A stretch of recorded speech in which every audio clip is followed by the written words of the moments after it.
Hello, everyone, and welcome to the October 2012 edition of the Ad-ology Marketing Forecast. American consumers remain concerned about the general state of the economy, but attitudes about the housing market continue to improve.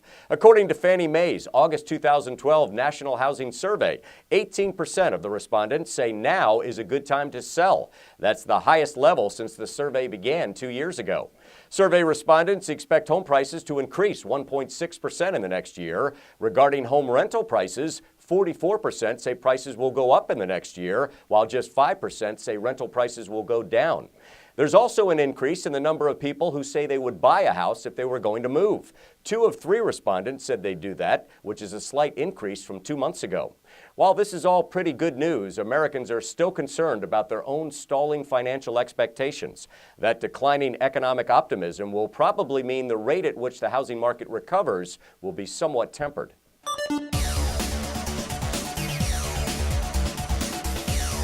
The recent recession has a lot of us considering the state of our personal finances. For many American consumers, that means thinking twice about using traditional banks and credit card companies. New data from the FDIC suggests that this mindset will continue to hurt the banking industry. Right now, 8.2% of consumers aren't using banks at all. And when you add in underbanked consumers, 28.3% are either not using banks or using them very infrequently. So where will these consumers turn for their personal financial needs?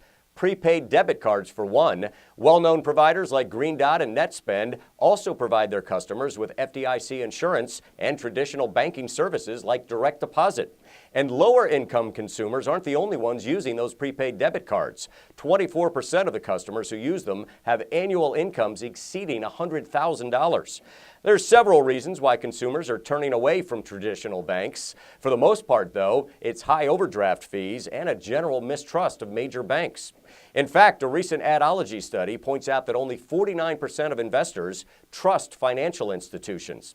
That same study also reveals that 50.9% of marketing executives from financial institutes say that it's likely or very likely to see a more intense rivalry for customers. To promote themselves and these available low-hassle products they have, more financial institutions are likely to increase their marketing efforts.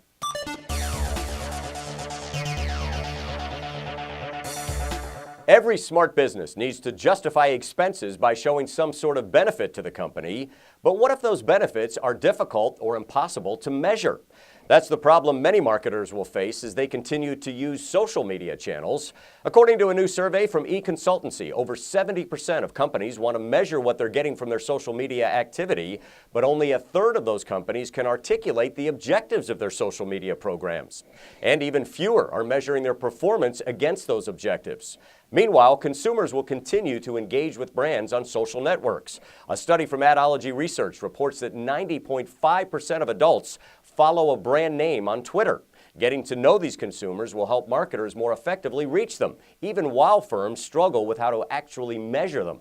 For example, consumers who follow brands on social media are twice as likely to comment on blogs or write blogs themselves. So even though precise measurement capabilities are still beyond the reach of many companies, knowing that these folks are talking online underscores the importance of a solid social media strategy.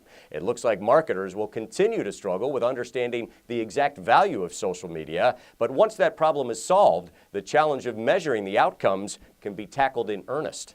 To read all the latest advertising and marketing forecasts, visit marketingforecast.com and access Ad-ology research reports through the research store at adology.com. That's it for this edition of the Ad-ology Marketing Forecast. I'm Doug Lascelles.